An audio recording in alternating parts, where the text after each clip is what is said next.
Would your website lose visitors if it lacked SSL security? Of course it would. Even those of us who are technologically challenged are at least aware of the padlock in the URL bar, especially if you're about to whip out a credit card and buy something. But as a website owner, do you understand the importance of properly installing and managing your SSL certificate? SSLs are issued by certificate authorities like GoDaddy, and they're responsible for following predefined procedures for the issuance of SSL certificates. However, unless you're paying a professional to handle it all for you, here are 5 common issues to watch out for. Starting off with faulty installation. Most SSL issues happen during installation and the handoff of information. Information like incorrect email addresses and security keys can create problems, including domain verification. To verify the owner of a domain that SSL is protecting, an email gets sent out to an address specified for that domain. If the email address isn't recorded or accessible, the domain remains unverified and the SSL can't be installed. Let's talk about code implementation. An alternative verification method involves inserting a code from the SSL provider into the DNS-TXT record of the domain. Now, issues arise when one person purchases the SSL but doesn't hand off the correct verification code to the person installing it. And then there's name matching. A wildcard SSL can be used to secure not only a website's primary domain, but also any subdomains a client has. If all subdomains aren't supplied to before installation, it's a complicated process to go back and add them. And these are just a few of the most common SSL issues that come up during the installation. Now, it's important to note most browsers won't trust an SSL if it has a lifespan of more than 398 days. So the certificate needs to be renewed before that time frame runs out. And website owners who avoid auto renewal might forget.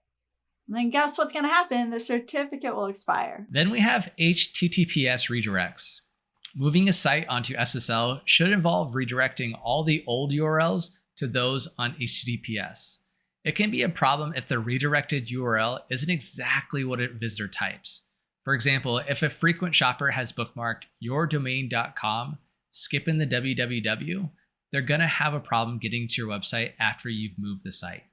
This produces a warning that can result in lost traffic, but the fix is easy enough. Now let's talk about Google site mapping. SSL issues with the sitemap can come up when moving an unencrypted website onto HTTPS. Working through all those redirects make it easy to forget to update the sitemap with HTTPS prefixes. But it can ding a site's SEO if Google crawls a sitemap where the pages are still using HTTP, and the old sitemap needs to be downloaded. And the links updated to HTTPS with a simple find or replace, and then uploaded back to the website's root folder. And the sooner this gets done, the quicker those URLs get indexed, which means better SEO. On WordPress, many plugins are available to create sitemaps, and these often can update to HTTPS automatically. Not always though. If a plugin won't update the sitemap to HTTPS, the best resource is that developers help forum or just recreating the sitemap manually. Now, one of probably the most problemsome issues when it comes to SSL is the mixed content warning. I run into this all the time.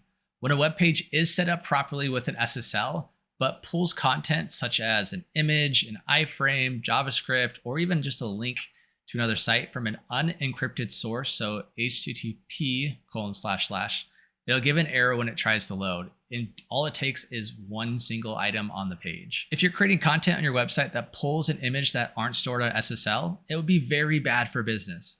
Every link to the content you tried to publish would display an error, rather than the images of your delicious culinary creation or a gorgeous mid-century modern property your photographer shared from an unencrypted database. One of my favorite resources for this is whyknopadlock.com. You'll just pop in your website and it'll scan through and show you what's not being called securely, so you can make that quick fix nice and easy. With the importance search engines now place on SSL certificates, it's easy to assume they are already included in the process of building a website. In some situations, yeah, they are, but SSL issues can easily take up time and become a giant pain in the butt. So make sure you double or triple check that your SSL is taken care of. Thankfully, a professional can, and in some cases should, handle the process end to end from purchase to final install. Experienced experts handle installations and maintenance and are always just a phone call away. It's a small investment for big peace of mind knowing your website remains encrypted and in good standing when visitors arrive. But that's a wrap. Your journey does not have to end here though, because we have over 300 videos for you to keep on watching. Be sure to like, comment, and subscribe. Hey, thanks for watching. This is a journey.